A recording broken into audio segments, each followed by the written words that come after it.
Newbie Gold Saver yang baru nak berjinak-jinak mula simpan emas tapi tak tahu berapa target nak mulakan simpanan ni, boleh tengok video ni sampai habis, save dan boleh terus take action. Jangan bertangguh, okey? First kali simak dulu berapa lama anda dah bekerja. Kalau kerja setahun dengan gaji contohnya RM2,000 lah kan, dah ada tak simpanan sekurang-kurangnya RM2,400 dalam bentuk tunai. Kenapa RM2,400? Sebab pakar kewangan sarankan at least kena buat simpanan antara 10 hingga 30% setiap bulan daripada gaji. Kalau kita ambil contohlah 10% paling rendah kan, portion savings yang perlu dibuat setiap bulan, 10% daripada RM2,000 ialah RM200 kan. So RM200 kalau dalam tempoh setahun berjaya kita simpan secara konsisten every month $200, setahun akan ada RM2,400. So dengan gaji RM2,000 setiap bulan simpan $200 tu, dah ada tak RM2,400? Ke baru ada RM240? Ataupun ada RM24 je dalam akaun bank tu? So dah jangan sedih, jangan nak termenung. Jom kita tengok cara macam mana nak bagi ada simpanan dan simpanan tu melekat dan tak dirompak dengan diri sendiri.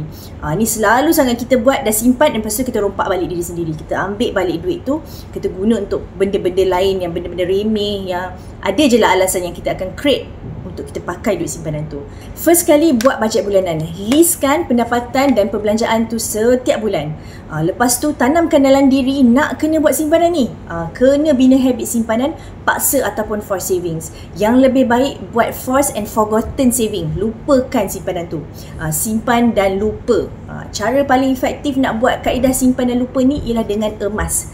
Dekat tangan saya ni ada emas 1 dinar. Berat dia 4.25 gram dengan ketulinan 999 ataupun 24K. Harga 1 dinar sekarang ni sekitar RM2,000 kalau nak dapatkan sekeping ni. Ada dua cara yang paling efektif dan terbukti berkesan untuk bina savings ialah melalui kaedah simpanan emas. Yang pertama dia ialah subscribe secara auto debit dalam akaun Gap Public Gold sebanyak RM200 setiap bulan. Bila buat secara auto debit ni, secara automatik setiap bulan kita akan commit dan paksa diri untuk buat savings. Setiap kali buat bayaran RM200 tu akan dapatlah sekitar 0.4 gram dalam akaun Gap tadi tu. Dia akan kumpul. So nanti lepas tahun akan ada sekitar dalam 4.8 gram. Okay, so bila dah ada 4.8 gram dalam akaun Gap tu, bolehlah keluarkan emas 1 dinar macam ni. Keluarkanlah sekeping and simpan sendiri. Okay, nampak tak? Itu kaedah yang pertama, iaitu melalui kaedah auto debit dalam akaun Gap. RM200 setiap bulan. Cara yang kedua ialah buat belian secara EPP 10 terus item 1 dinar ni.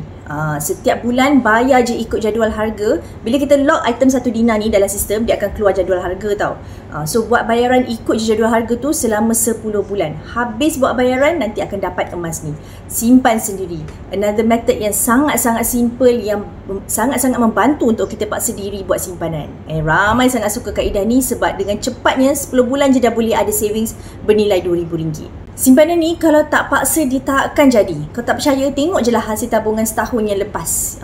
Yang kita kira tadi yang RM2,400 tu cukup tak dalam akaun bank. Jadi kalau selama ni simpanan secara tunai tu tak menjadi, tukar cara simpanan tu kepada kaedah simpanan emas. Macam mana nak mula? Boleh klik link di profil untuk daftar secara percuma dan mulakan journey anda sebagai seorang penyimpan emas. I'll see you in my next video.